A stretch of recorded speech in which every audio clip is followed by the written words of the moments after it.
You can now stream the forbidden documentary Occult Louisiana free on Tubi TV. Hello friends, we are in a troubling time when it comes to misinformation. The views of our guests do not reflect that of my own. This show is for entertainment purposes only, and any information presented during this show is a live-action role-play scenario. All that being said, enjoy this episode.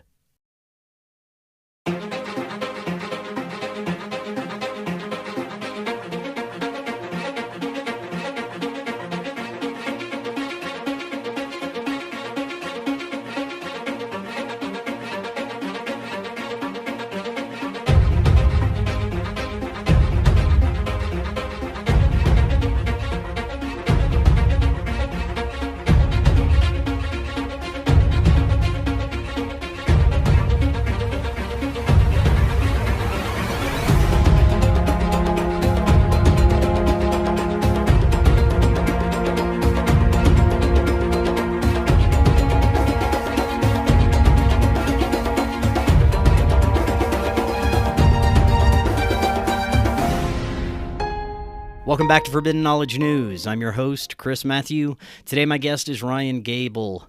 First, always remember to download our podcast episodes directly through Spreaker. We are booking guests for January. If you have suggestions or you'd like to be a guest, email me forbiddenknowledgenews@gmail.com. Today I want to welcome back to the show Ryan Gable. He is a veteran radio personality and producer for The Secret Teachings. His broadcasts focus on the synchronicity and objective analysis of parapsychology, pop conspiracy, parapolitics, health, history, the paranormal, symbolism, the esoteric, alchemy, magic, philosophy, and more in the most distinct ways by finding parallels and patterns often overlooked. Ryan, welcome back. How you doing? I'm good, Chris. Thank you for having me. Thanks so much for coming back on. I'm looking forward to this. You have a presentation we're going to be going through. Right now, we live in a state of unfortunate amnesia when it comes to our human history, is made worse by the current state of deception and confusion that we're in. Our holidays are really no different. The majority of people, especially here in the United States, have no clue about the origins of the holidays they're celebrating. Most of them probably don't care. Dead materialism, commercialization, and propaganda have essentially taken over our holidays like Christmas, and we now have mismatched aspects of different ancient practices.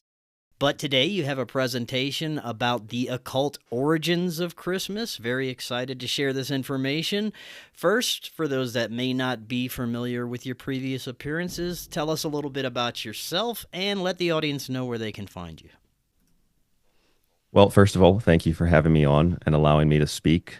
My work, I guess, is considered quite controversial, although I'm not really sure why that is. We are going to talk about the occult origins of Christmas tonight, but like anything I cover on my radio show, The Secret Teachings, I like to approach it from an angle that is not repetitive or almost plagiarizing or copy and paste. A lot of people in the radio podcast world just take whatever is popular and I think just repeat it over and over again, maybe put their opinion into it. I try to step away from all of that and I try to watch where I get my ideas and my thoughts from to make sure that I'm not just repetitive. So I try to incorporate that into my show Monday through Friday, and I talk about a little bit of everything from UFOs to the occult origins of holidays, which is a big favorite topic of mine. So that could be Halloween, that could be Christmas, that could be Valentine's Day.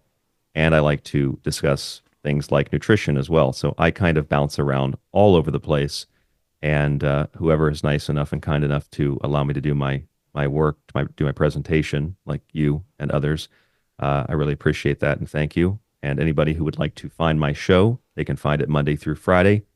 Very simple, tstradio.info, or pretty much anywhere you listen to radio shows or podcasts, you can find the show, but all the links are on the website, tstradio.info. Great, thank you for that. Let's pull up the presentation and get into this. I'm very interested in looking into the research you've done. You've always been very thorough, and I enjoy your work. Let's get into this. Yeah, certainly. Before I bring it up, can I Sure. ask you what exactly do you personally know, or like what do you personally see as the pop culture origins of traditions like the tree or like Santa? Like, what do you know, and what do you think the pop culture image is? I'm just curious. As far as what I grew up with, I grew up in a Catholic Christian home, and we were taught the Christian understandings of Christmas as far as the modern Christian understandings. From a very young age, I checked out of the church. I checked out of a lot of that stuff. So I didn't really pay attention to it. I really clung more to the commercialized Christmas. I looked forward to the family getting together, getting presents. Before I really started awakening and researching everything that I look into now, Christmas didn't mean much to me at all. It was just another excuse to get together, drink, to forget about our normal reality for a few days. And that's all it really was for me and for my friends and for my family, too. They were in that Catholic tradition, but they weren't really devout. My mom went to church every Sunday, but probably didn't understand the teachings at any deep level at all. So Christmas was just at face value for me growing up. It wasn't until a few years ago, around 2012, 2013, when I started just looking into the alternative reality behind everything, that I started to understand that all these holiday traditions are deeply misunderstood. And like I said, it's like we have collective amnesia about our history in general. Yes, for the record, I basically grew up the same way, minus the later partying in life. I never partied, never have partied, but I grew up pretty much the same way, thinking pretty much the same thing. I grew up Baptist, and I don't really think that I thought anything of Christmas as I grew up until I got probably about 19, 20 years old. And I just thought, well, this is interesting. I read something randomly about Christmas trees and other traditions around the world, and that got me curious. And then I started reading about Santa's hat and where the hat came from and why he's colored red. And I asked you, and I'm telling people a little bit about myself because I am always curious to know what other people's perceptions are, because I don't think that anybody's perception of it is incorrect. And that's part of the problem that might also make my work controversial, is because I don't necessarily come at an issue like this from the standard point of view of, like, if you were going to listen to an Occult Origins of Christmas presentation, normally you would hear the elements of zeitgeist. Remember Yeah. zeitgeist? And you would have this almost battle that goes on between the Christians who want to preserve the Christianity elements of it, their perceptions, and then the people that are like, I hate Jesus and I hate God and I hate Christians, and they want to preserve their zeitgeist elements. Now, the Christians are right about most of the things that they believe. It's just they have their own interpretations and they've created their own traditions, and that's okay. Usually they don't know the origins, but very few of us know the origins about anything that we Mhm. do. So I'm not assaulting Christians with this presentation is the point, and I'm also not bringing a zeitgeist defense into this presentation, because zeitgeist is as correct and incorrect as Christians are. There are many things in zeitgeist as it relates to the winter solstice and certain traditions. There are many things in that movie that are completely fabricated and Mm. incorrect. So I want to make that very clear, that I do not support the Christian angle or the zeitgeist angle, but I also at the same time do support the Christian angle and the zeitgeist angle, if that makes any sense. There's a little bit of truth in both, but there's also a lot of fabrications in both. I would say I actually support the Christian angle a little bit more, because there's a purpose, I think, to the traditional elements in Christian Christmas traditions. And zeitgeist, although I did like the movie, it is more of a refutation of Christianity, and people interpret it as an attack. And even if that wasn't the intention, I'm certainly not approaching the subject from that Right. angle. So I just wanted to be very clear in Right prefacing on. that as I bring up the presentation here. So let's see if you can see I my do. I see your slides. slides. Okay, great. So I think it's important, Chris, to first of all, well, Chris, your name's there in the title, ask the question, what is Christmas? And ask people if they know or if they ever thought about what the word means. Because people say, keep Christ in Christmas. And here's that battle again. The opposite end of the spectrum says, Christ was never in Mm. Christmas. Well, actually, they're both right and wrong again. Christ has always been in Christmas, just under a different name, because Christ or Christus means Christos. It's Greek and it refers to the anointed one. So traditionally, if you want to look at pagan, meaning the origin of paganism is the religion of the country people. So people that do not have a subscription to a major religion. So people that weren't subscribed to Islam or people that weren't subscribed to Christianity. So anybody else who believed anything else, not just nature worship per se, but anybody who believed anything else, Mm. paganism.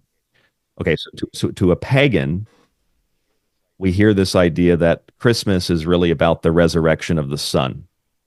It's the winter solstice, right? And the winter solstice is when the sun dies and is reborn. Okay, so to the pagans, that would mean that the sun is the anointed one. So to the pagans, they're not using the word Christos or Christ, but they are celebrating a Christ Mass. It is a gathering of pagans to worship, to honor, to pay their respects to the sun, to the elements of nature.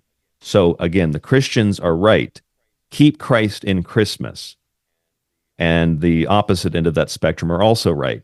Christ was never in Christmas. Mm. It depends on what Christ you're talking about. If you're talking about Jesus, okay, the Jesus person wasn't in Christmas, but Christ as the anointed one, as the Son, was in Christmas. So we should keep Christ in Christmas. So I have no I don't like Xmas personally because X means unknown. We know what it is. We know what Christ is. We know what the Son is. So Xmas is an atheistic assault, I think, on Ah, both Christianity and paganism. right on. So I don't subscribe to the that element of the war on Christmas. And that brings me to the symbol that if you're watching the video version of this, you can see it's a wreath.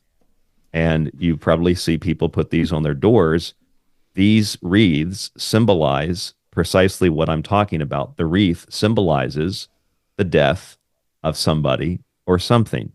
It is a symbol that somebody or something has died and that the person inside of the home is mourning. So if you see a wreath on the door, I don't know if a lot of people know this. I didn't know this until I read a book on it. And then I referenced that other places. And then I actually talked to my friend when he was alive, Jordan Maxwell. And he said, oh, yeah, yeah. He said the wreath symbolizes the death of the son Mm. or the sun, Sunson. It symbolizes the death of the anointed. So we put the wreath on the door to honor the dead. And that doesn't matter if it's Jesus, doesn't matter if it's the sun, or you can see behind me on the video, I have a lot of Japanese paintings.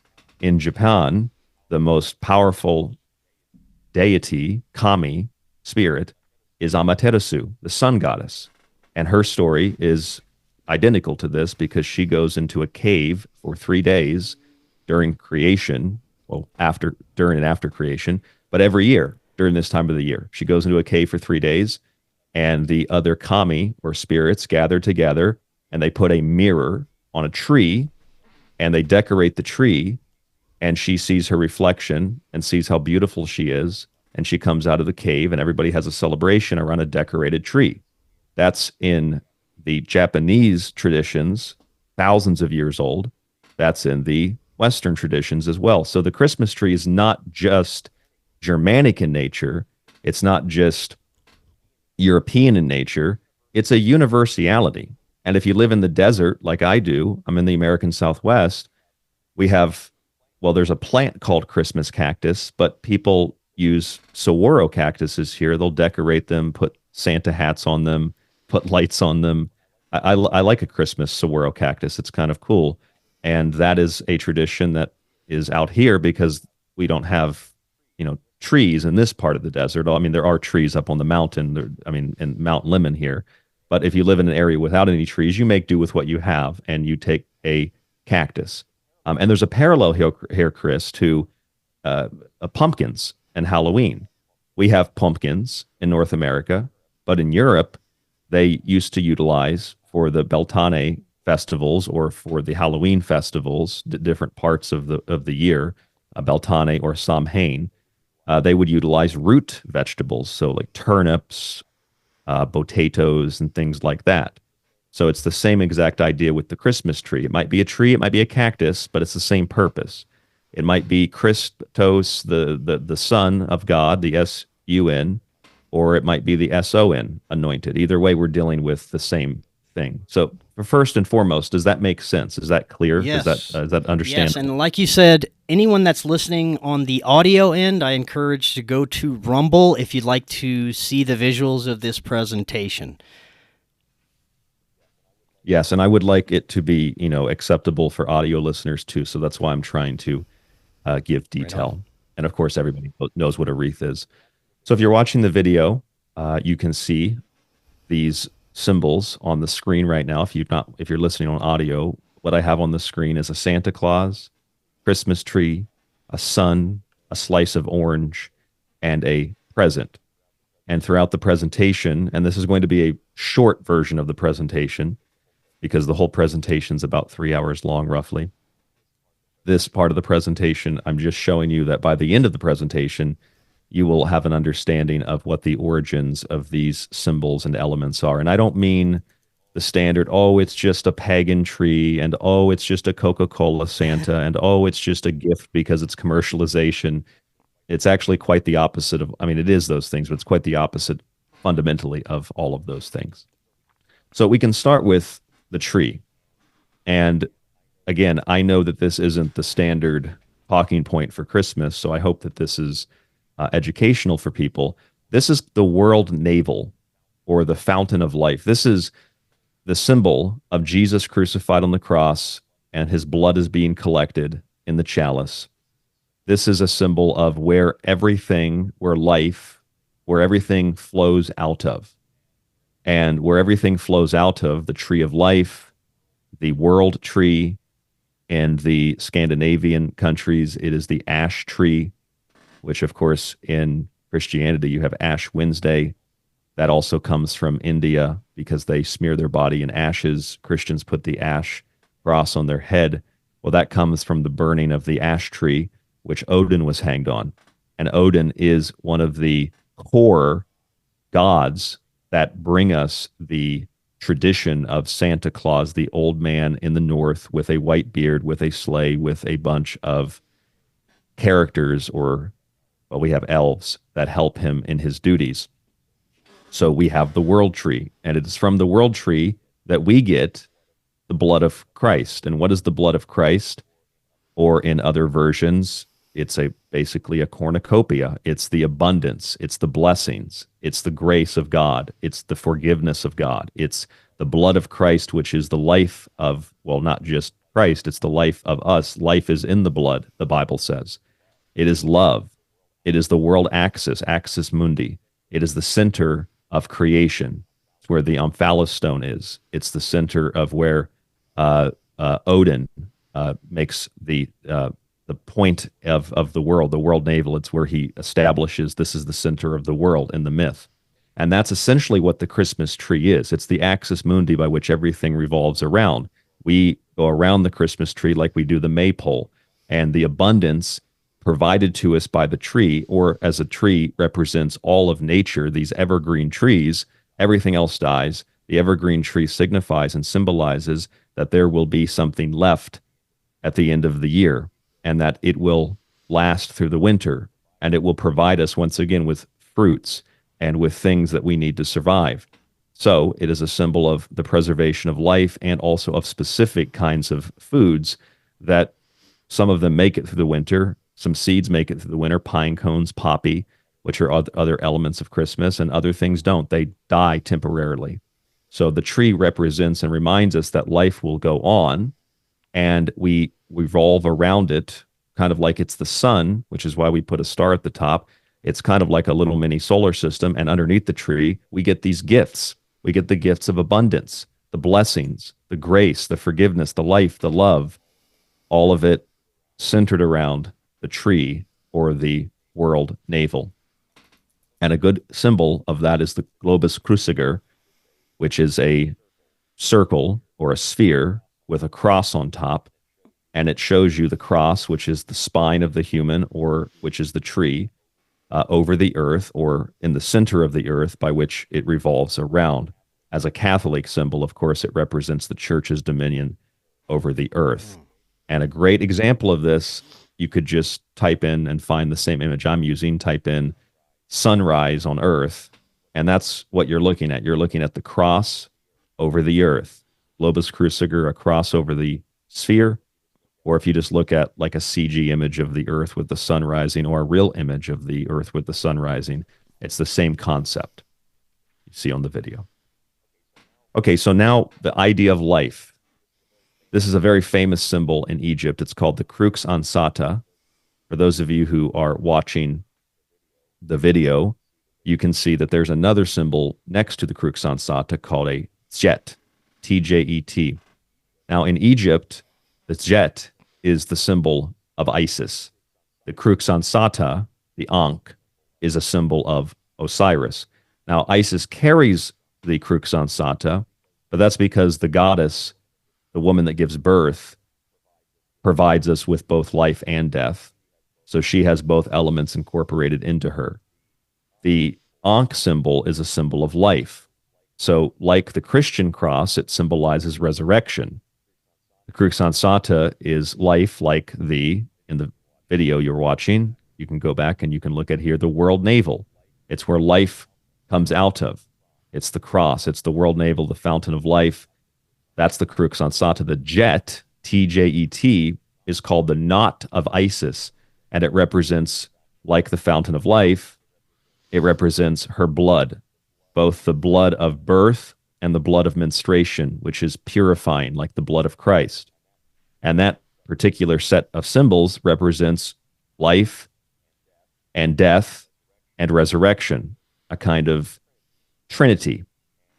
And you can see to the left in the image, if you're not watching the video, you're looking at, in the video, a relief from ancient Egypt of the sun bestowing blessings, or little Ankh's life, the sun bestowing life on the pharaohs and on the people that they are overseeing, the people that they are in charge of.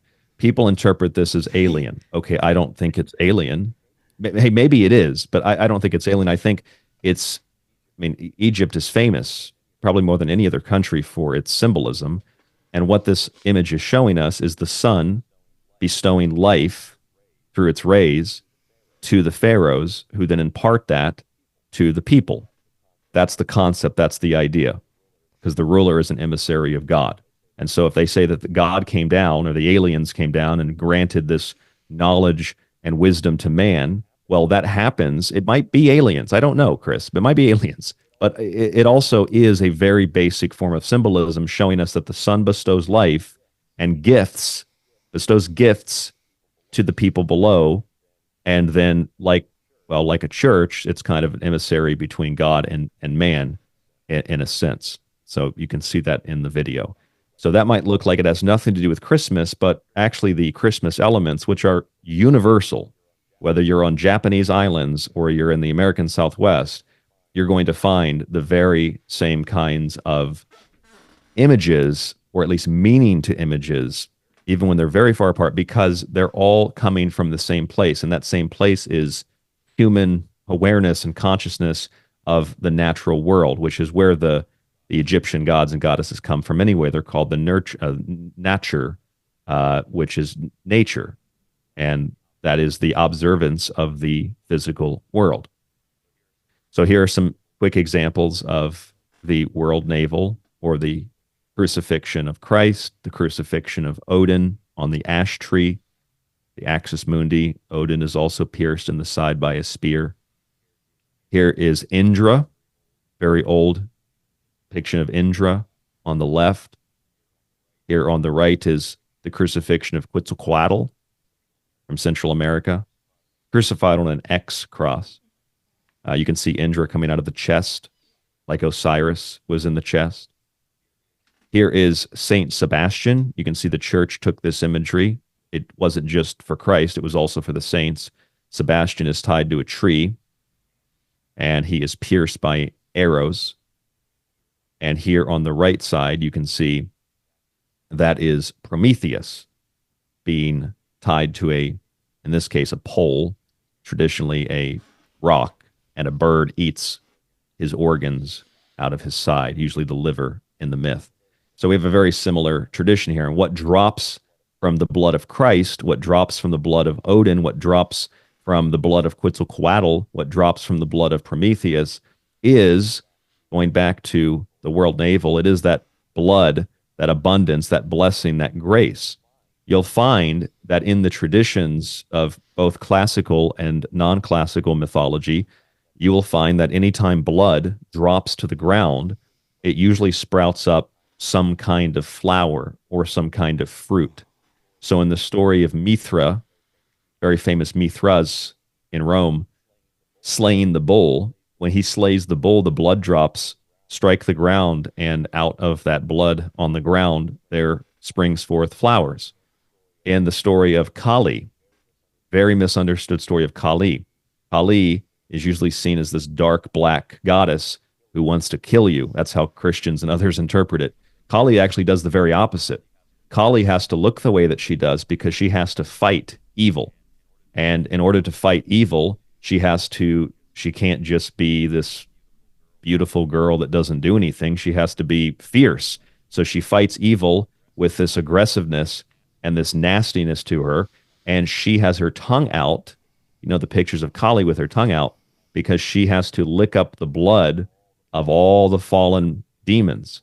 And people say, oh my God, she's drinking blood. And I'd say, well, two things. One, I would take a look at Eucharist, first of all. Two, I would observe the myth where the myth says she licks up the blood to prevent the birth of future demons. Kali actually is trying to prevent evil from spreading. She's not evil herself. So that thing that drops, whether it sprouts a flower, a pomegranate, or it is the sprouting of demons, that is what grows forth from the blood that drops or drips from these gods. It is the abundance, like, for example, dew, morning dew on the trees, on the leaves, on the plants. Anywhere you look, there's morning dew. In alchemy, that is considered the perspiration off of the head of the grand architect or of God. So morning dew is a very powerful alchemical substance. It comes directly from the face of God. Another blessing in a Jungian sense that falls, or in a Fortean sense, Charles Fort, it falls from heaven. It's a blessing from heaven. So that's where we're getting the idea of the Christmas tree and the Christmas presents under the tree. And here are some other examples. There's Orpheus being crucified. There are the different uses of the passive and active lines, crosses, X's, swastikas, etc. And there are some other examples there. The Templar cross, the Maltese cross, the Leviathan cross, the labarum of the Catholic Church, which relates to Christos, or Christ again, the anointed one, and then some swastikas or savastika, manji in the East. It's funny, in Japan, or I'm guessing all Buddhist countries, you find swastikas all over the place. It's actually kind of refreshing because people are like, oh, it's a Buddhist symbol there. It's not, people don't freak out over it. There's some other examples of the swastika and the cross. And when that swastika turns, what you're getting is a wheel. And the wheel in the sky keeps on turning. Like that song, right? Wheel in the sky keeps on turning. Well, that's what we're looking at. We're looking at a wheel in the sky turning. What is that wheel? It's the sun. That's it. Now, there's a relationship here, not part of this presentation, but there's a relationship here to ufology. Because if you were to ask somebody, what's the oldest example of a flying saucer? They'd probably tell you Roswell or something that's in the UFO mythology. I've never heard anybody say the oldest flying saucer is the solar sun. It is a flying solar disk. which you'll find in Mesopotamia and in Africa, is a winged disk because the sun flies through the air. Ra, one of the personifications of the sun, has a solar barge, and the barge rises and falls every day. In fact, the whole story of Roswell, the archetype of Roswell, is the story of the sun rising and falling. You have a solar disk come out of nowhere, fly across the sky, and then in the evening crash. And you'd have to go retrieve the sun and preserve it in these symbols, like with the wreath, to make sure that there is a preservation of the body of Christ in the tomb, so that tomorrow or 3 days later, if it's the winter solstice, the sun can rise again. Mm-hmm. So this is like Christmas ufology. I think it's really cool. It's the story of Roswell, essentially, but it's within the symbolism of Christmas as well. And so you can see on the screen here, there is the wheel. If you don't know what these things are, you just type them in and confirm it. The wheel or the chariot of Krishna. Krishna has a wheel. Krishna is Christos. There's the Greek wheel of Christ, spelled Ichtys. And that image, I can zoom in here, that image, if you count it, it has 6, 7, 8 different spokes. Well, what are those 8 spokes? Those 8 spokes are the 8 points of the year. Yule, Imbolc, Ostara, Beltane, Letha, Lugnasad, Mabon, and Samhain. That's a Christian symbol, though. There's the wheel of Ezekiel. There's the god of storms and war, Ashur, equivalent to Baal or Susanoo or Yahweh, in a disc with wings, being able to fly. I don't think that these images are aliens. They say, well, the aliens are in a little disc and they're flying through the air. Okay, I think it makes more sense that this is a personification, a deification of the sun. That's why there's a deity in the disc with the wings. I'm not saying that aliens don't exist or whatever the pop culture narrative is today, but it's a personification of the sun, which all of that, Chris, is important because it helps us, I think, to understand the Christmas traditions, because Christmas ultimately is a mixture of different personifications of everything from the sun to nature in general, which is where Santa Claus actually comes from. Santa Claus is nature personified, just like Jesus, who I believe was a very real person, but was merged with the traditions of the sun being personified. So I think that that's a very important element. One of the most interesting things to me is we have the symbols, the universal symbols, which can be easily recognizable as the sun, even if certain scholars or researchers believe it to be a symbol of something else. It's most likely that they were interpreting things that they could see for themselves. But what is really interesting is these recurring stories like the birth of Christ, the Prometheus story, the crucifixion, how these are almost fully formed stories throughout different cultures, throughout time. And you mentioned you do believe that the story of Jesus is based off of a person, but this seems to be a recurring story as well throughout time. What are your thoughts on the mechanics behind these stories and how they keep coming up? Well, I am not Joseph Campbell. I will say that. I'm not Joseph Campbell. I respect Joseph Campbell, and I'm pretty sure, I don't remember where he said this or where he wrote this, but I heard somebody quote him one time that Joseph Campbell said that he respects people that can choose a religion because he said there's so much in the world that it's humbling, and that if you can actually pick one and stick with it, then in all sincerity, good for you. I admire that, because he's like, I can't pick. And that's how I feel. I feel like I can't pick. So to answer your question, there are so many things in the world. I spent 3 months in Japan, and I'm going places seemingly randomly, and I'm finding things that correlate with what I know in the West, from the symbolism of owls. The symbolism of the owl is identical in Japan to what we know the owl to be in classical Greek Roman mythology, and to what we know the owl to be in Indian mythology. I find the same thing with certain symbols in Japan. The reason for that, again, to answer your question, is because, in my opinion, I'm not Joseph Campbell, but I do believe that there's a universality to all of this, and that it doesn't matter if you're 6'6" Scandinavian giant, or you're 5'5" Japanese or Ainu, or you're a Hopi, or whatever you are. You still have eyes, and you still see the world, and you still see the sun move across the sky, and you still see the changing, and depending on where you live, the changing of the seasons always change no matter where you live, but in the northern hemisphere, the seasons change essentially the same.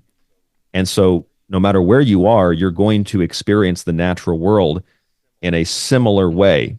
And so you're going to develop traditions and symbols that are going to, maybe they look different and they might seem completely contrary to one another, but they're going to have the same fundamental meaning. Obviously, it's not exactly the same because we have different interpretations. There have been studies done recently on how, for example, the Chinese or the Koreans or the Japanese, how they think.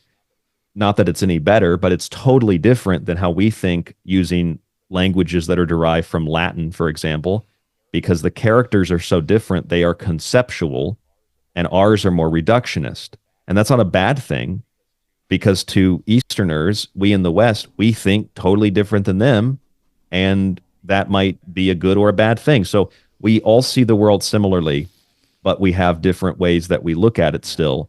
And these are universal things. And so that's why I hope that answers your question, Chris. That's why there is a similarity between all of this, because we're all human. We all have two eyes, and we're all experiencing the world in a very similar way, especially when you take out of the equation all of the modern things that we have. When you take out of the equation the things that keep us entertained in the modern ways, not that it's a bad thing, but if you are living in a world where you are forced to interact with nature, you're forced to interact with the sky, you're forced to interact with the gods, then and you don't have any of these modern technologies whatsoever, then you probably are going to be more acquainted with them. And that's probably going to be, it's not just like an interest like it is for me or for you or for the audience. It's something you live every single day. It's a part of who you are. And there's still an example of that actually in places like Japan, where they have Shinto that lives next to Buddhism, and Shinto meaning Shindao, the way of the gods. Shinto isn't a religion in Japan, and the Japanese don't consider themselves religious, but the shrine worship and the nature honoring is just a part of life. You get off work, you go to the shrine, you have every New Year, most go on New Year, they go to the shrine to pay their respects or to bring their children to the shrine when they're born or at different intervals. It's just baked into life. It's not like a secondary thought or something you consider yourself. I'm a Christian. Nobody really says I'm a Shintoist because it's baked into life. So I hope, does that answer your question? It does. The only thing that I puzzle over is the story of Christ, because I can easily see that it's symbolic. It's telling the story of a procession, or a lot of these stories can be easily compared to what we see in the sky, as you were just saying, in nature in the sky. But the story of Christ has been personified in ways where it's still very much argued whether or not there was an actual person there. And this is one of those stories to me that's a little different than just the symbolism that we can compare to what we see in nature in the sky. This seems to have a personification to it that's a little different, in a sense that many believe that this was a person, and it seems to be the more predominant view that there was a person that existed at one time. And the question is, was it just one time that he existed? This story is so ancient and so powerful that it just repeats itself? Or is this a repeating story where this actual event continues to recur throughout history? It's very interesting to me. I see. Yeah. I see. I'm sorry. I see what you're. Yeah, I'm sorry No, if I that's all didn't good. adequately answer. You did answer the first part. So I think that there's a very simple answer to that question, and the answer is we have to look outside of Christian communities, because if you go and you speak to a Muslim, there are 2.4, well, roughly two plus billion Muslims on planet Earth, and that's what is that? That's like a quarter of the planet. And Muslims do not believe that there's any significance outside of the fact that Jesus was a prophet, and a very important prophet that the Muslims really, really respect, and really, really don't think the things that Western media tells you they think. On average, Muslims respect Jesus immensely. He was the prophet that, in fact, if it wouldn't be for Jesus, there wouldn't be Islam. But if you ask a Muslim, they do not believe that there's any divine significance to the Jesus story. Now, I'm not a Muslim, but I agree with Muslims. My point is, if you step outside of the Christian sphere, out of the globus cruciger, then you'll see that no, not everybody believes this. In fact, very few people believe that there's any divine significance to the Jesus story. It's just within the Christian world, which is about 2.4 billion people, where that is the case. If you step outside of that 2.4 billion Christians, you're going to get what, 5.4 roughly billion other people. And I don't know those 5 point something other billion people, but I do know that in the Muslim world, they don't see divine significance. And in most of the rest of that 5 billion people, likewise, they don't see divine significance. So in my opinion, I think your question, not that it's wrong, it's coming from a Christian background, which is how I grew up. And I've thought the exact same question, Chris. And that's the answer that I've come to answer it myself. I think if you step outside the globus cruciger, then you'll find that that's not really a consideration for others. But it is universal. And the other part of your question is like, why does this keep popping up? Because it is again, a universal archetype, and it has been, the Romans tied it to the pagan traditions, which is what everybody always screams, oh, it's Christians, paganism. Like, yes and no. Christians came into Rome, which, depending on what period of the Roman Empire, because it was so vast, Rome was very accepting of other religions. When everybody else persecuted Jews, the Romans said Jews can have their communities. Jews are not going to be forced to fight because of their religious beliefs. The Romans were extremely accommodating to religions. Manly Hall wrote, I just learned this from Manly Hall when I read his book, How to Understand Your Bible, and it's a historical fact. The Christians came into Rome and tried to force the Romans to convert to Christianity, and said, everybody else here is wrong, we're right, convert, or we're going to burn Rome. And the Romans didn't tolerate that. But the point is, later, Constantine saw that in Christianity there was a rabid, violent, useful cult that could be used to control people. And as an Augustus, as a Caesar, Constantine says, I will convert to Christianity, and all of this momentum I will take into the empire and use it to crush my enemies. That's why Christianity became what it is, because an Augustus saw it as an opportunity to take power, even though reportedly Constantine, and other emperors too, still worshipped Mithras up until their time of death. So it was a co-opting of a religious cult, which in and of itself, that which became the Catholic Church, in and of itself, wasn't really even based on the teachings of Jesus in the first place. So right on. Hopefully that makes yeah, it sense does. And I'm sorry, I didn't mean to listening. derail the presentation too much. No. I think it's a great question, several questions, because it is important to obtain the context to this, because you're right, Chris. It's a thing that pops up again and again and again. And I'm also going to say that I don't think that that's the full, complete answer.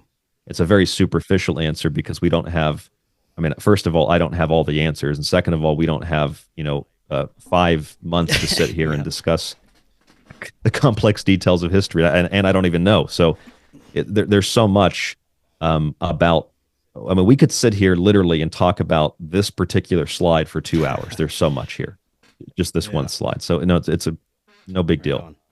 on.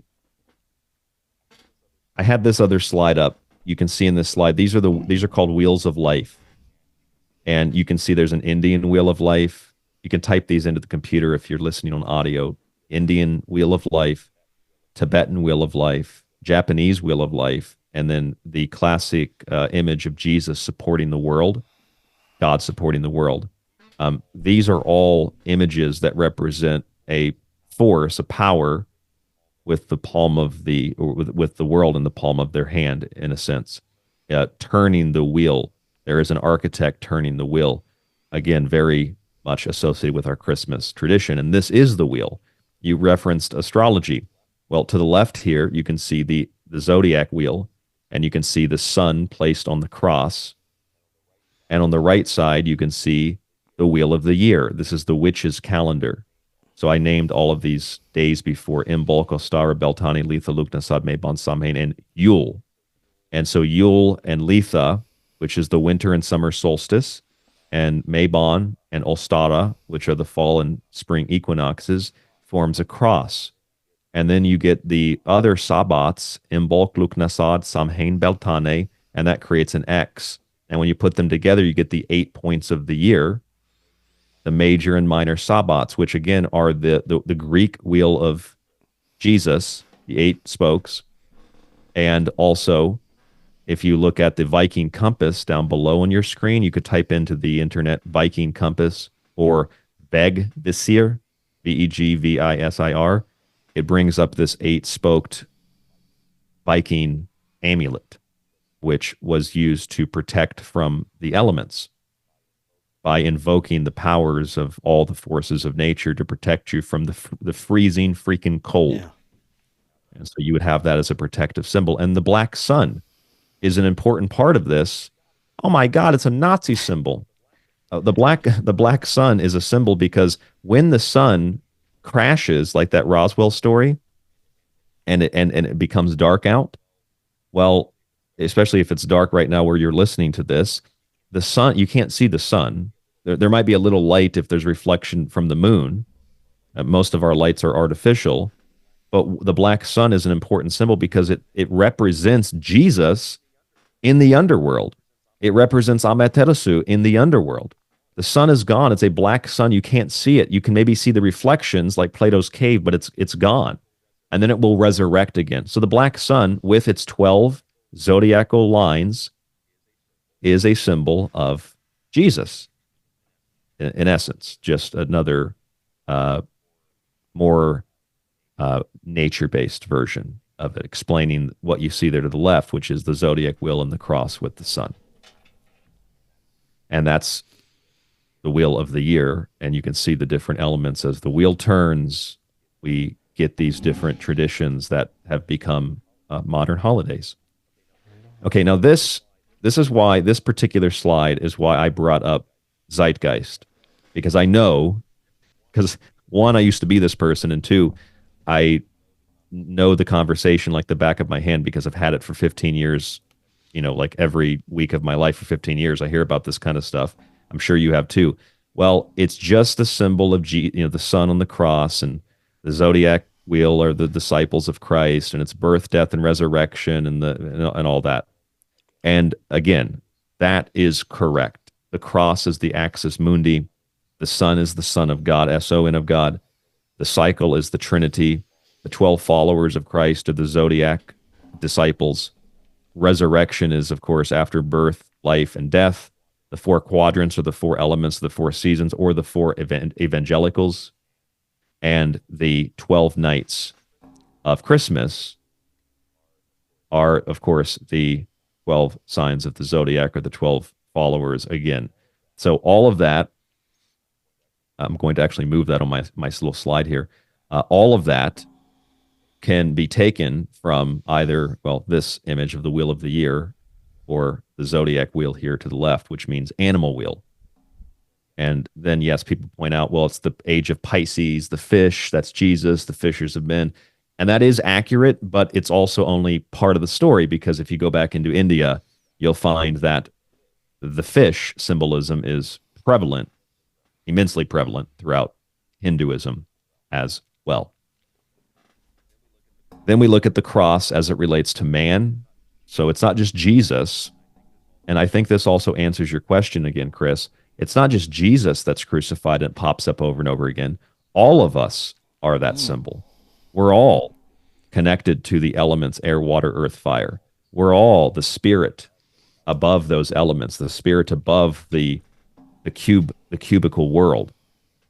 And in Egypt, a symbol of the underworld, you can see that in the middle of the screen, called duat, is basically a pentagram. And it represents the 5 different points, which is why a pentagram is a symbol of protection and defense. That is, unless you invert it, because it pulls the spirit upward. It pulls all the things about humans upward. That's a good thing. And it calls on the directional elements for protection. So you can see that, and that is why man is the microcosm of the macrocosmic world. There's the macrocosm, there's the microcosm of man. So we are within the larger, and the larger is within and without us. These are some other examples of that. Osiris in the coffin, just like Jesus in the cave, or Moses in the basket, or the list of stories goes on and on and on. Okay, this is an image of Amaterasu, very famous image, probably one of the most famous, I would say famous paintings of any kind of Japanese myth. This is from 1860.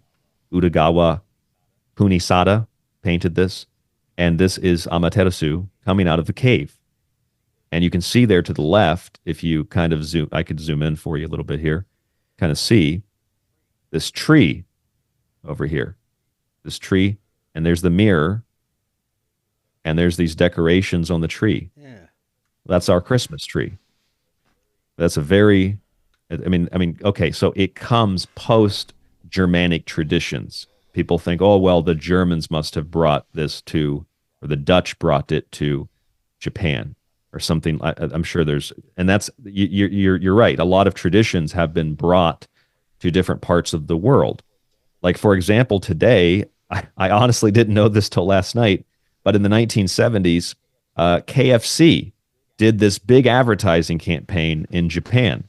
And now, every year for Japan, for Christmas, Japanese eat KFC. So that's a tradition. I didn't know that. That's like one of the biggest traditions in Japan, KFC. Wow. So that's things can be imported and things can be adopted. Usually, if something is adopted, it's not necessarily because some barbarians came in and beat people's skulls in. It's usually because what's being imported already conforms to what is being practiced. So in Shintoism, Chris, which I am, if I had to classify myself, I would prefer the Shinto label. So in Shintoism, nature is like the most important element. And so almost all of the shrines in Japan, almost all of them, are within areas of very thick nature. The shrine of Amaterasu, the most important shrine of all, Ise Jingu, is in very, very dense woods over streams, and it's just immaculate and beautiful. And so if you're importing these ideas, for if that were to be the case, if you're importing these ideas and saying, well, the Japanese only have that tradition because of the Germans or something. Well, if that were the case, it would also be the case that they would have adopted that as well because, well, they already not worshipped the tree, but they saw the tree as a representative of the divine. So again, a universality that even if imported, it would have been accepted and not had to have been forced because it was already practiced by the people of those islands in part. So you can see, though, without dispute, there's the Christmas tree with the mirror on it. A little hard to see with the sun rays, but there's a Christmas tree with a mirror and all these decorations on it.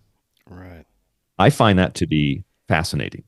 Yeah. So this is in Japan too. This is an example of this is called Ishibutai, and again, I know people might think, well, why are you talking about Japan? It's Christmas time.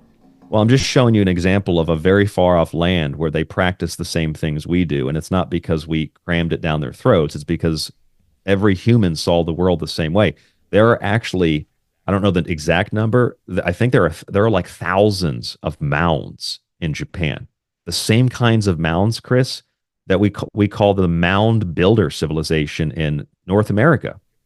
Japan, on the Japanese islands, there are mounds that are so old they don't even know what they were used for.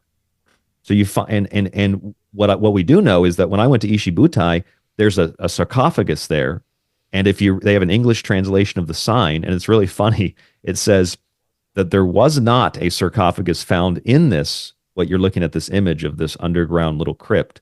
There was not a sarcophagus found. But we think that if one were to be found, this is what it would look like, which is funny because they're claiming that this site, which is really only that they claim was used for burying a chieftain or the leader of a clan, for a site that's only really a couple of 100 years old. They claim that it was raided and they took this massive sarcophagus out of it. That is literally the same argument that Egyptologists use for the Great Pyramid of Giza. It's literally the same argument that archaeologists use in South and Central America. Well, we didn't find anything, but if we did find it, we think this is what it would look like. That's about right. This is universal again. Universal. Wow. And what is that? Megalithic block, so megalithic building. That's me, obviously. I'm 6'1", so this is big. And it is, again, Amaterasu in the cave being resurrected.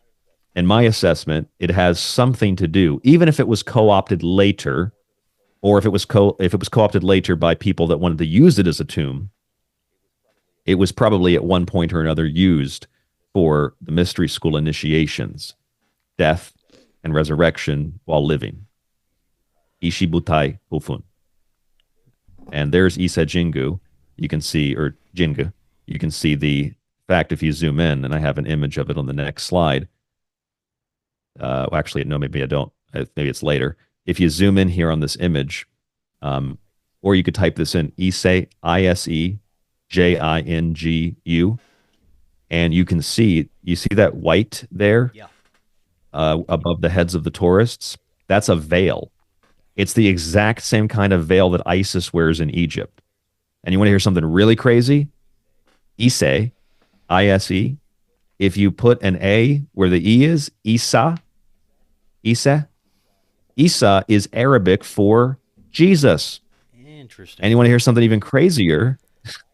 I-Z-E, you replace the S with a Z, or the S with a Z and the E with an A, Isa, similar pronunciation, is where we get the Giza Plateau, which is the womb of Isis with the veil, which is the same veil in front of the Iset Jingu shrine.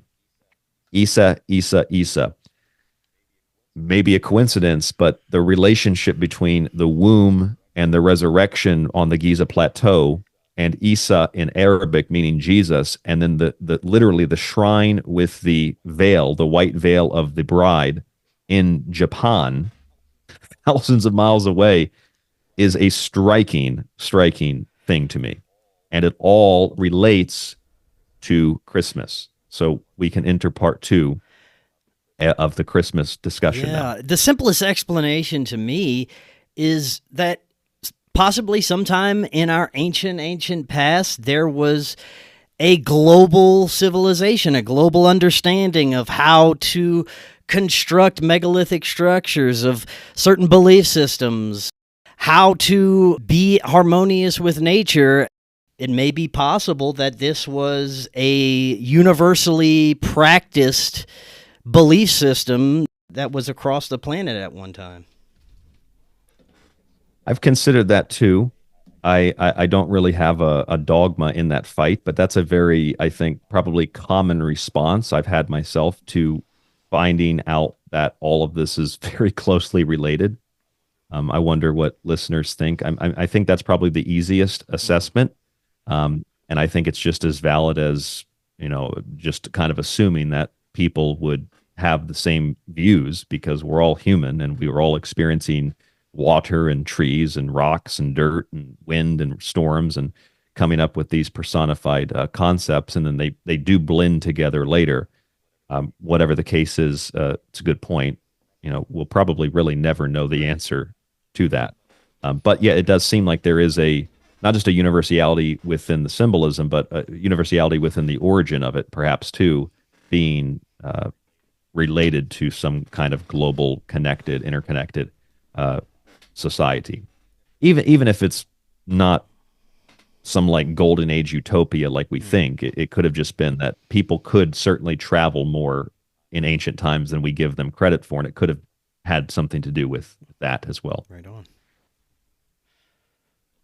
Okay, so now this is probably the real meat or the tofu for people listening, what they thought they might hear with an occult origins of Christmas.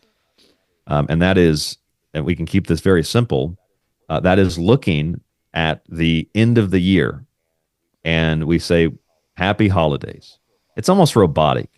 People say it kind of robotic, like, oh, happy holidays, happy holidays. It's like a ritual. And it's like an incantation. Happy holidays, happy holidays, happy. I know you don't mean that. I know you're just saying that because what everybody else says. You don't have to say it. It's okay. Well, where does all this come from? Well, holidays, it comes from the Old English. It means holy days. And the holy days, something holy is something that is revered. We revere these days, well, we revere all days because they are an expression. What happens on these days is an expression of the divine.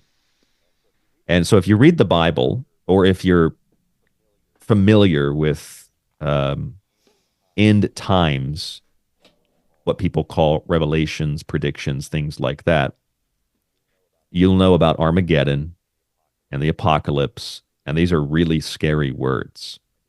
I just watched a South Park last night where Cartman was preaching about, he was condemning everybody to hell and healing people on stage, and the parents came up and said, hey, stop, what they tell me to do, like, stop damning people or something, or stop preaching the apocalypse. So this is the simplest thing in the world, Chris, because all you have to do in 2024 is use a dictionary. And yes, words change over time, but you can find the etymological origin of words and what they mean. Okay, Armageddon, and this should alleviate all the fears people have if you're objective about it. Armageddon, all it means is the last battle between good and evil. What is good? Light. What is evil? Darkness. We're done. That's it. End of conversation. You can apply that to real world events, because from our perspective as Americans, and then break it down more, a perspective from a Democrat, a perspective from a Republican, country X is the bad guy, we're the good guy. Country X, for that other country, us being country X, for example, we might be the bad guy, they're the good guy. World leaders have recently said that this group of people over here that we're bombing are the children of darkness. We are the children of light. Literally said that.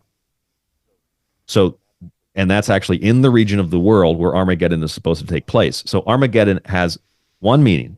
It's the last battle, and is the battle between good and evil. Now, this is something that we experience, yes, in political things, but it's something we experience every day, good and evil.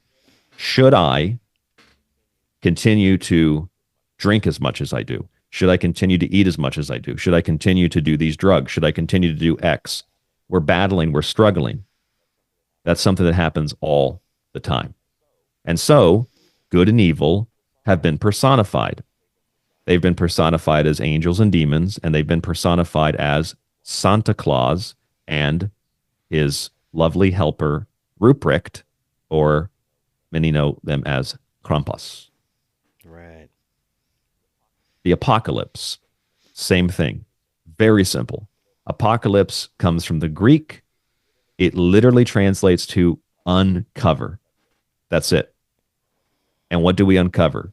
We uncover the veil, or lift the veil, of Amaterasu, or Isis. So there's a clear, on the video, image of the veil, lifting the veil. Behind that is the central shrine of Amaterasu, the sun goddess, rolling away the stone or the big rock. And there is Isis behind a red veil. And for discerning listeners and people watching the video, if you look close at that image of Isis with the red veil, she has grapes, wine, blood, and she has wheat, bread, body on her breasts. And she is, like Amaterasu, a representative of nature, personification of nature. Lifting the veil. That's it. We lift the veil at the end of the year. We learn the secrets of nature. And there's a transition of power between the holly and oak kings. One rules the world for half the year. The other rules the world for the other half of the year. You're watching the video. You can read this quote from the Witch's Bible, which is not an evil book. It's just a book about nature. And they describe what the holly king and the oak king are in the myth. And for time's sake, I'll jump through this. In essence, Santa is nature personified. Nature gives us life and death, reward and punishment, pleasure and pain, abundance, blessings, grace, and forgiveness, gifts from the divine, like the blood spilling out of Jesus in that depiction of the world fountain or the world navel, the fountain of life. And so during this time of the year, the veil lifts and we get the four horses. Well, we get another exchange of power between the oak and the holly king and between the horses, the red horse, the black horse, the pale horse, and the white horse. This is another thing that if you are objective about it, you will no longer be afraid of the four horses because it's very simple.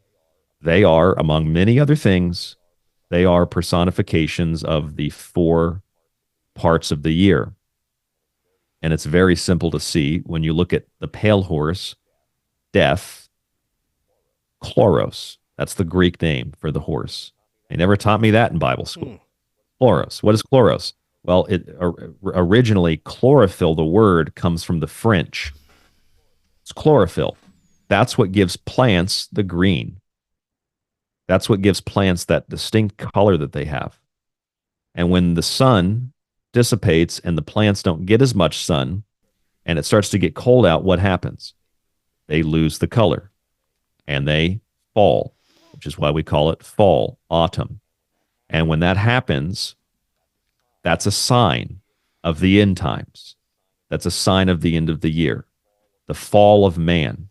But we will be resurrected because the white horse, ridden by Jesus, Buddha, Muhammad, etc., and also a very important symbol in Shintoism in Japan, too. There's a lot of horses at shrines because they used to be donated. They're called Emma.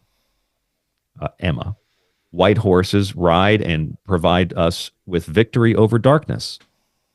And then the red horse rides and provides us with victory in the war against evil.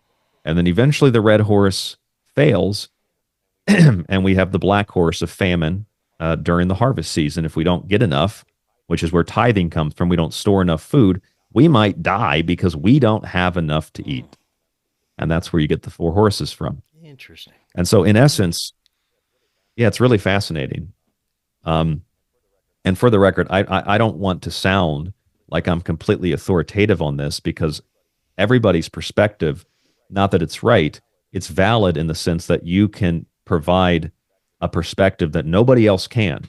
And you might see something that nobody else has seen before. Because I never learned, Chris, anything about the four horses. Nobody taught me this. I realized this. Not because I'm smart, but just because I spend my whole life looking at it. A lot of this other stuff I did learn from other people, like Joseph Campbell or Carl Jung or Manly P. Hall or my friend Jordan Maxwell, etc. But stuff like this, the horses, I learned that myself. So you as an individual, and I'm nobody special, you as an individual can find things that maybe others have missed. Right. And it's a valid point.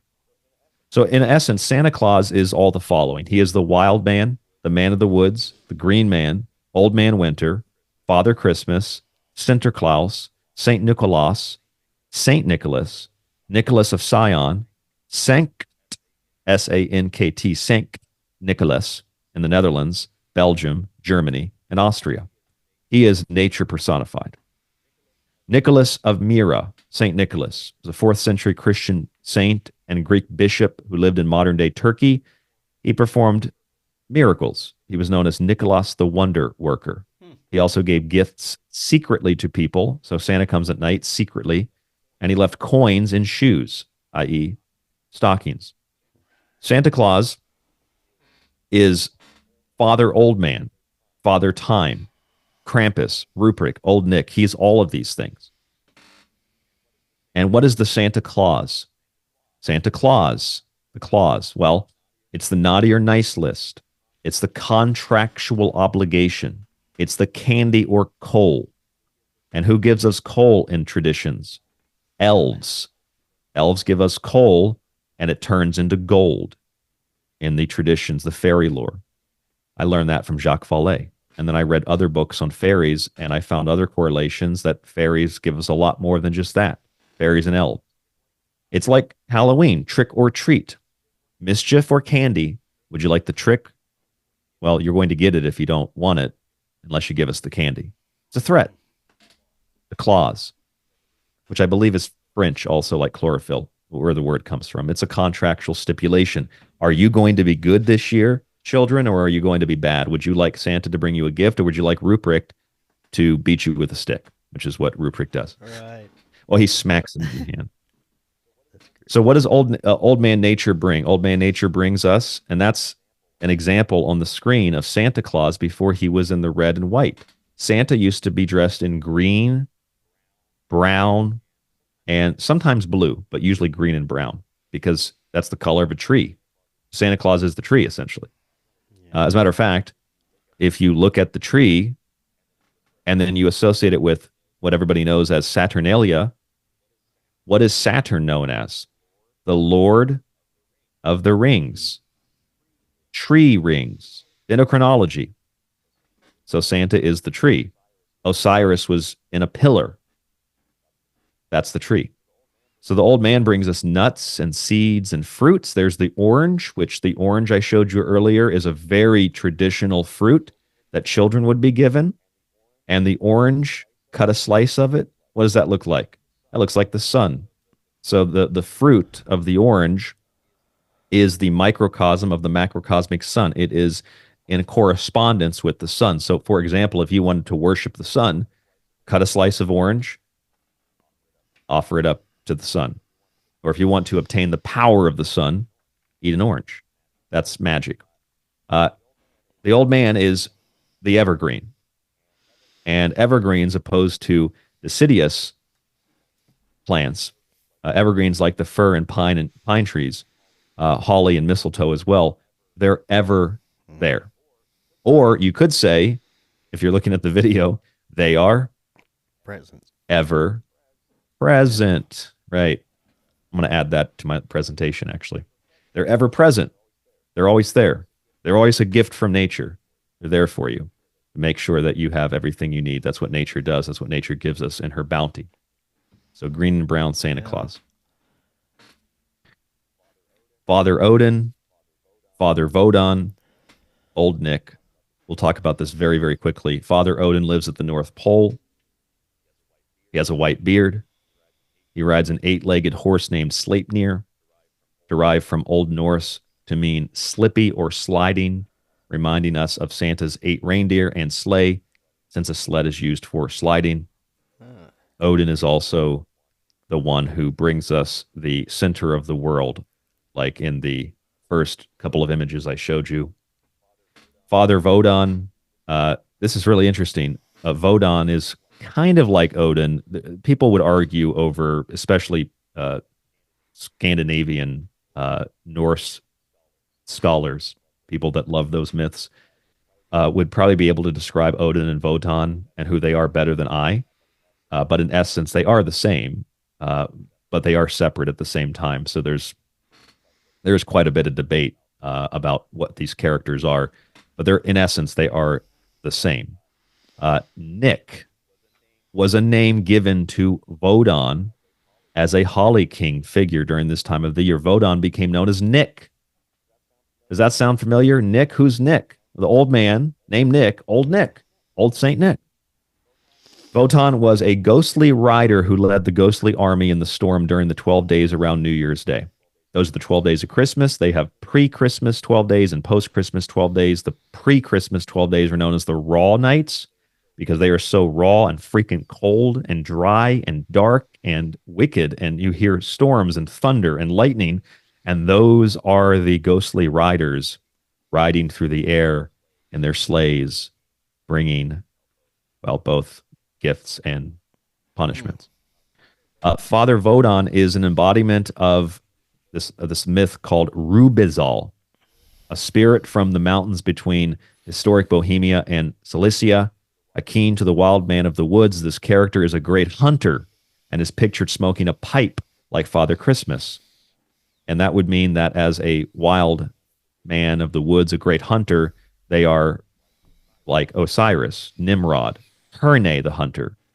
And if you look at the image in the video here, for those of you who are just listening, think about Orion's belt, Orion the hunter with the arrow and the bow, and he has a companion, Canis Major, which is the companion of Osiris, Anubis, in the underworld, which is a reflection of that above. So here's Old Nick, and this is another thing I just learned this like this week.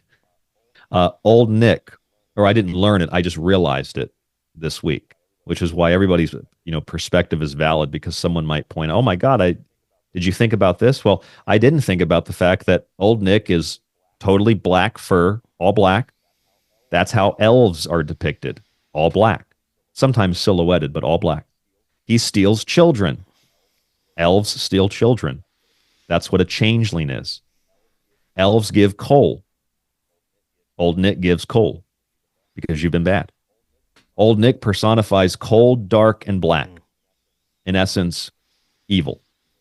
Or if you've seen SpongeBob with the dirty bubble, evil. So yeah, he personifies evil, and he teaches you a lesson.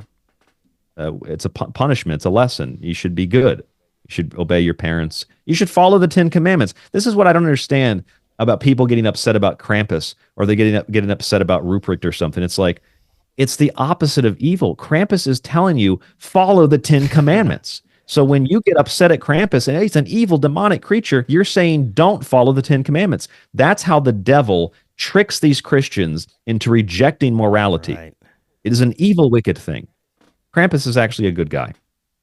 Right on, man. Just don't do bad things. Makes sense.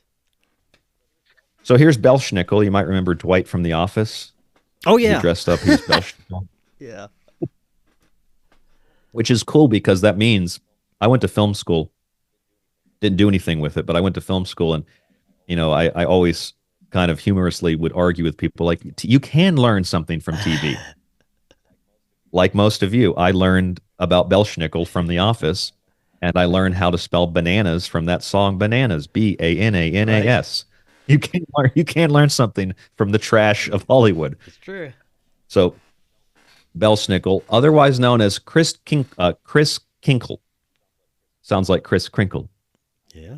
I even thought, did I spell that right? And then I went back and double checked, and that's how you spell it. It's Chris Kinkle. Wow. Chris Kinkle. So he's a German character, and he appears to children before Christmas asking them, have you behaved? Have you behaved? Have you followed your parents' guidelines? Have you done what you're supposed to do?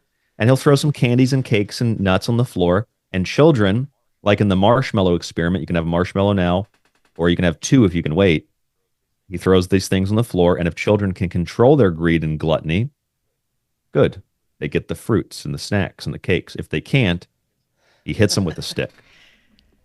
No candy for you. He smacks them with the stick. Yeah. Now, this is a character in the next slide. Frankly, I don't know how to correctly pronounce it. If you want to take a stab at it, how you pronounce that name? Julupuki. That's what I would say too, Chris. Yeah, Julupuki. Okay, so he's known as the Finnish. He's in Finland, the Finnish Christmas goat, or the Yule goat.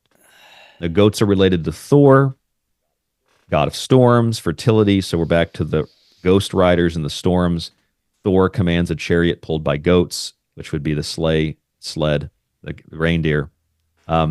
Jolpuki is a mixture of Santa Claus and these evil spirits called Nutipuki, and they in Finland, and these characters would go door to door demanding gifts from you and saying, "Give us the gifts," or something bad might happen, which means it's the Halloween trick or treating. The spirits go door to door and say, "Can we get some candy?" And if you say no, they say, "We're going to TP your house." Right. So if you merge those spirits with Santa Claus, which is the good, these spirits are the bad, together, Jolpuki is a mixture of both good and bad. And he brings gifts to children via doorbells. He rings the doorbell, ding dong. And he says, "Are there any well-behaved children here?" And if there are, you get a gift. If not, well, you might be boiled alive. It's a very German way of teaching kids how to behave. Do what you're supposed to do, or we're going to put you in a boiling pot of water. Some Hansel and Gretel stuff. Yeah, some gangster parenting. Some mafia parents, yeah. He has robes and drives a sleigh. Now, in the case of Jolpuki comes way later, after Santa Claus has already developed. So here's a great example of a character who is kind of like post-development of the modern tradition, in a sense. So he is an example of something that would come way after Christ, way after Santa Claus. He's just a mixture of a lot of more modern traditions and old traditions, ancient traditions, like the Nutipuki, old and modern, mixed together, and here you get Jolpuki. I think it's really interesting. And he comes on January 13th, comes after Christmas. And the day he comes is called St. Knut's Day. It's called Nutin Paiva. I don't know if I'm pronouncing that right, but it's St. Knut's Day. And it's a day where people would plunder their Christmas trees, take down decorations, and make sure that all the candies and cookies and all of that were eaten. Interesting. Here's another depiction of him beating a child with a stick, which is what Ruprecht does. Very quickly, for time's sake, this is the Yule log. It's burned in honor of the world tree. And remember earlier I said they take the ash from the burning of the Yule of the tree.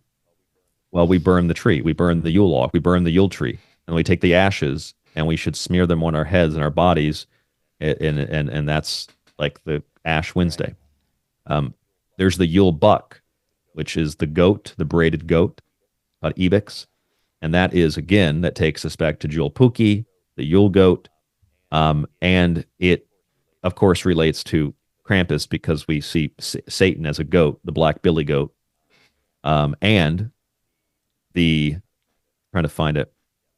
Yeah, the Yule goat, the Christmas goat, the Yule goat. So the Yule goat is the same thing as the Yule buck. So this is all Scandinavian in nature where this stuff comes from. But you get, again, a more modern version of the Yule goat, but then this is a more ancient version in the form of the Yule buck. And for anybody who is watching, you can pause now and you can read about Yule, where it comes from, the Old Nordic Jol, and the Anglo-Saxons called December midwinter månad, or the Yule månad, which is midwinter, the month of Yule. And for those of you listening, you could get a copy of my book, Occult Arcana, and I have a section. It's a gigantic book, but I have a section on Christmas, all the stuff in the book. Here's the Christmas tree. Again, very simple. We're already learning this. We've already learned this. Evergreen reminder of nature's bounty. It's a preserver of life. It's a symbol of the axis mundi, the human spine, and the umbilical cord between earth and heaven. Christmas trees, they are derived from Germanic tradition. There was a Christmas pyramid as well. The pyramid has the all-seeing eye at the top where Isis oversees everything. That's the apex. That's going to be the all-seeing eye. And that is what your Christmas tree is. No, it's not the Illuminati. You put the tree light at the top and you have all the lights around it. It represents countless things, as we've talked about already. And the light from above shining down below gives us gifts. The word, I didn't know this until last year. I studied German, but I didn't know. I was like Tannenbaum, and there's a song Tannenbaum, and I was, it means fir tree. I didn't know that. That's interesting. Again, you can pause here and you can look at the origins of the tree. In the Bible, Jeremiah 10:3-4, Jeremiah 10:3-4 talks about the cutting of trees and the decorating of those trees with silver and gold and with nails and hammers and all that. And that's again, that's another example of our Christmas tree traditions. This is a quote from Joseph Campbell. You can read that if you want to pause. It's about the resurrection after the crucifixion of Otis, how a pine tree was cut on the 22nd of March and brought to Cibele's sanctuary, and they used it to honor Otis, who was killed. We have Christmas decorations. Christmas decorations, ornaments. The ornaments are like planets, balls, or witch balls. They're protective amulets against darkness. During Halloween, you could type this in, witch ball.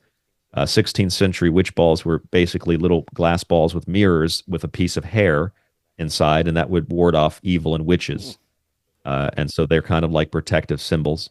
The lights are, of course, the sun. They are phallic in nature. The star is the heavenly guide, which brought the wise men to the birth of Jesus. The tinsel is the snow, and it's also, again, in the book of Jeremiah 10:3-4.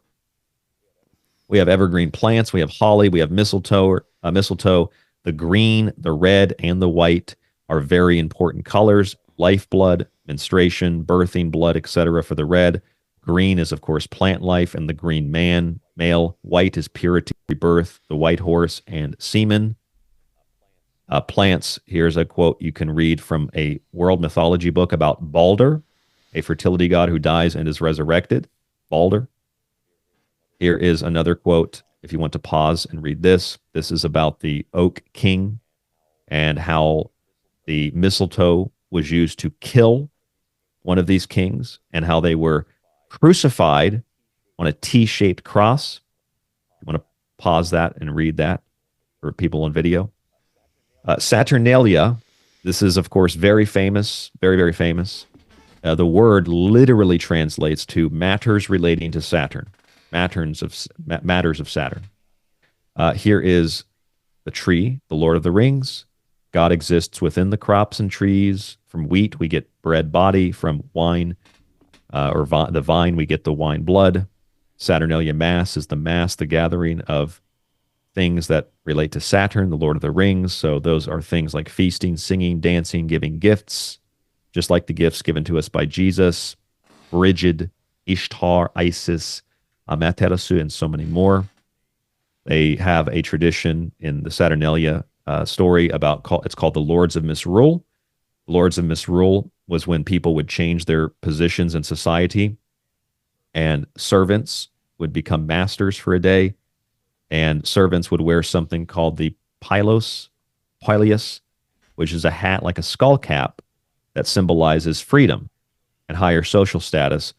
It's also known as the cap of Mithra, the unconquered sun, Sol Invictus. And December 25th was called Dies Natali Invicti Solis, the birthday of the invincible sun.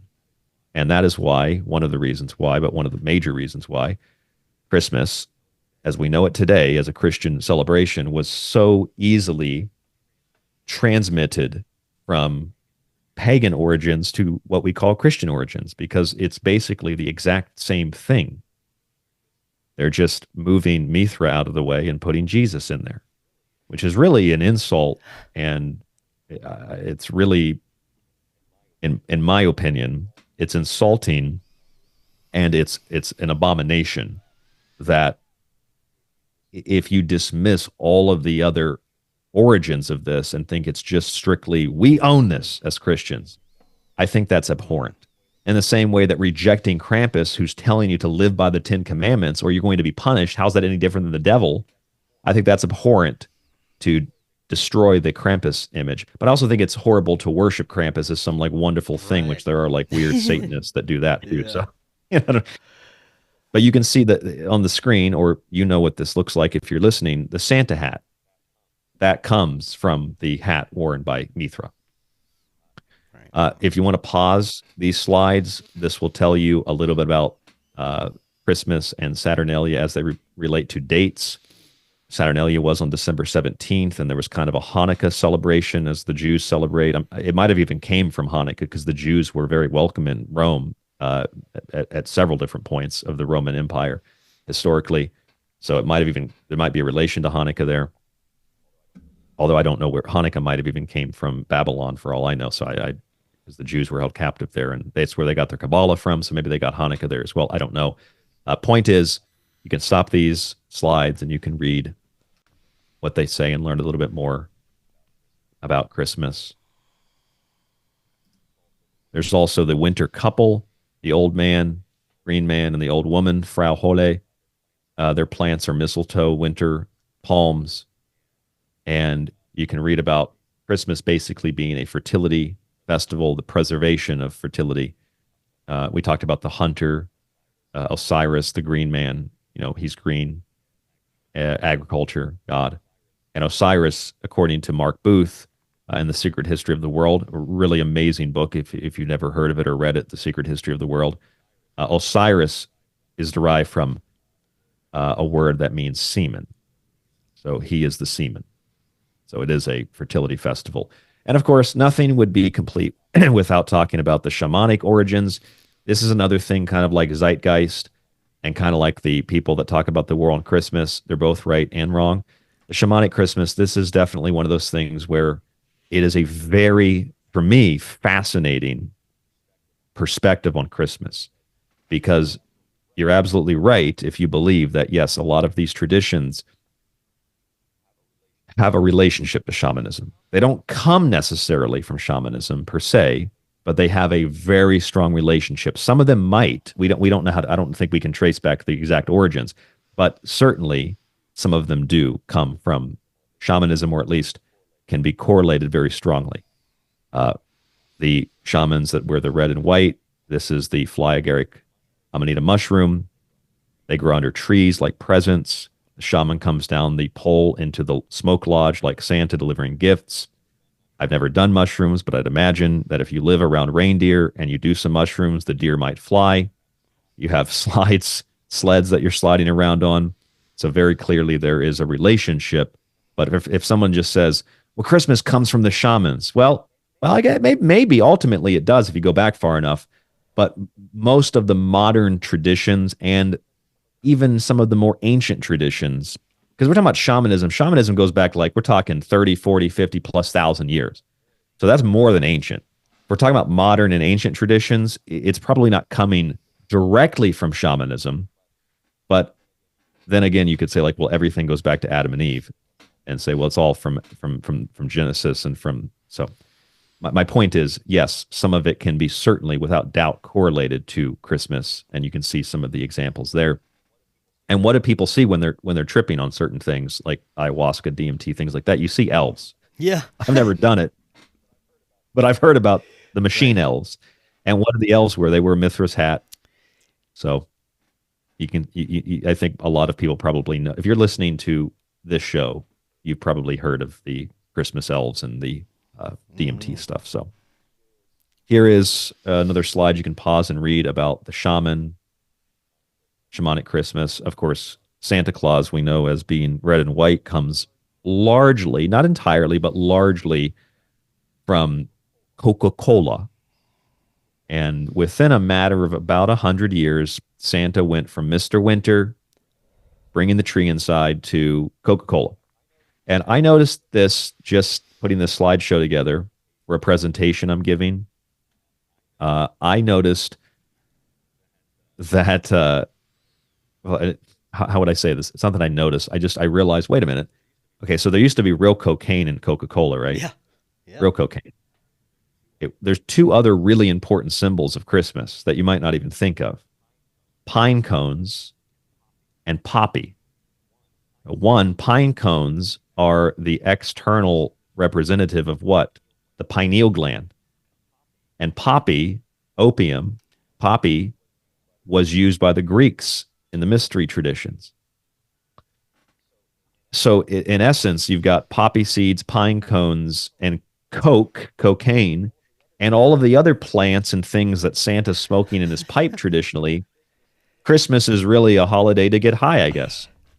So people that get high on Christmas, I guess you're celebrating in the right way. Right on. That's so interesting. Just a few more slides left. So Santa brings children, all those things we mentioned. It's about abundance. For a lot of people, if you live near the ocean, abundance comes out of the ocean. So there's actually, I didn't know this until this week either. I read about something called the Seven Fishes Feast, the Feast of Seven Fishes. It's an Italian-American celebration, and it features 7 different seafood dishes. This is an Italian celebration.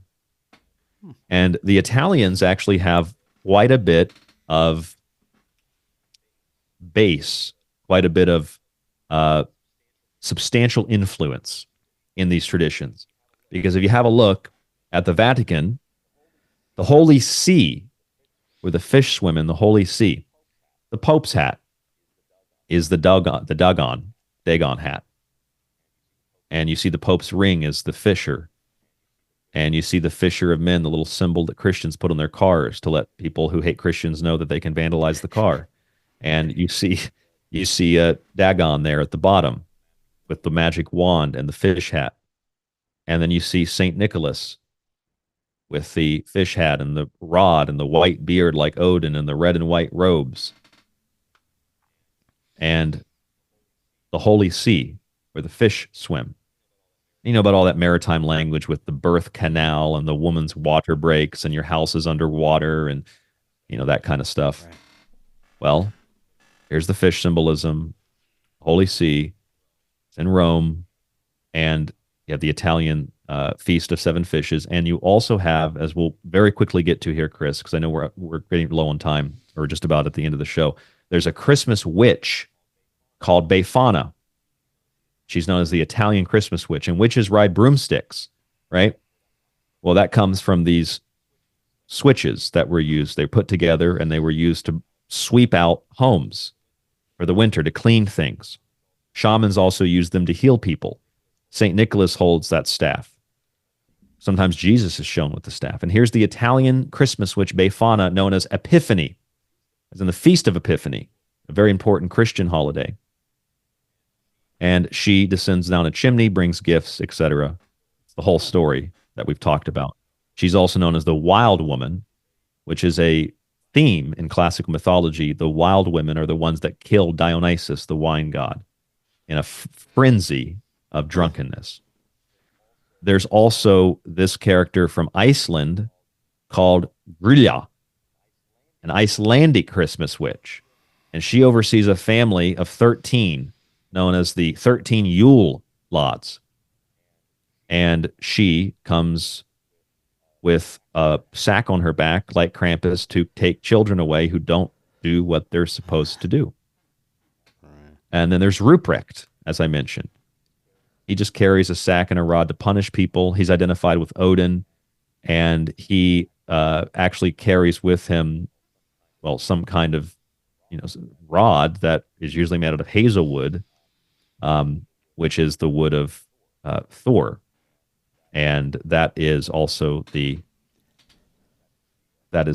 Christmas tree, taken from the Christmas tree, which is how you make a magic wand. You take from a tree, and he visits children on December 5th. That's when Krampus comes, or Black Pete, which is a whole very controversial history. Now Black Pete is the character that comes down the chimney, gets soot all over his face like cinders, Cinderella. And here's Krampus. Krampus is associated with Ruprecht and Odin. Krampen means claw. In some myths, he's the son of Hel, Hel, not like hell in the Christian sense, but the Norse underworld goddess Hel, Hel. Probably Heel. I don't know how to pronounce it exactly. I don't speak that language. And he comes on December 5th, called Krampusnacht. And here's an interesting thing. Krampus boxes. You put your name in the box if you've been bad. And if you live in a part of the world where the sun doesn't really come out that much, well, your name's supposed to stay in the box until the sun comes out the next day without any cloud coverage, which is probably not going to happen if you live in Portland, Buffalo, or any of the Scandinavian countries during this time of the year. And so it's very unlikely if your name goes in the box, it's coming out of the box. And you don't want your name to be in the box on December 5th, Chris, because if your name's in the box on December 5th, guess what happens? Krampus comes, beats you, and then puts you in a bag and takes you to hell and that's not good. So kids probably be pretty good because they don't want to be dragged by Krampus down into Oh, down hell into yeah. hell. Yeah, there's the Krampus box. Right on. Um, and that's pretty much it. There's just a very few number of slides left. The elf on the shelf. I wouldn't bring it into my house, not because of psychological things, but because you don't want elves in your house. Okay, this isn't Harry Potter with Dobby. You don't want elves in the house. There's actually a folklore tradition about the elf on the shelf. You can see the story here on the screen, but that the family who designed it, the folk legend is, or the urban legend is, that they made a deal with the devil, and that to get very successful, the devil would be able to put his minions in everybody's house, and he would help them to make money and get their product Oh, out there, wow. which is the exact same urban legend. So it's archetypical in nature. It's the exact same urban legend of the Hello Kitty.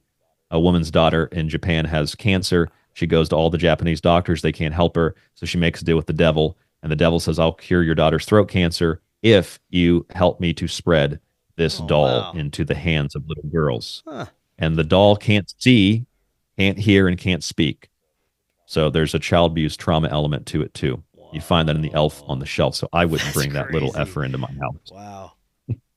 So Yes. interesting.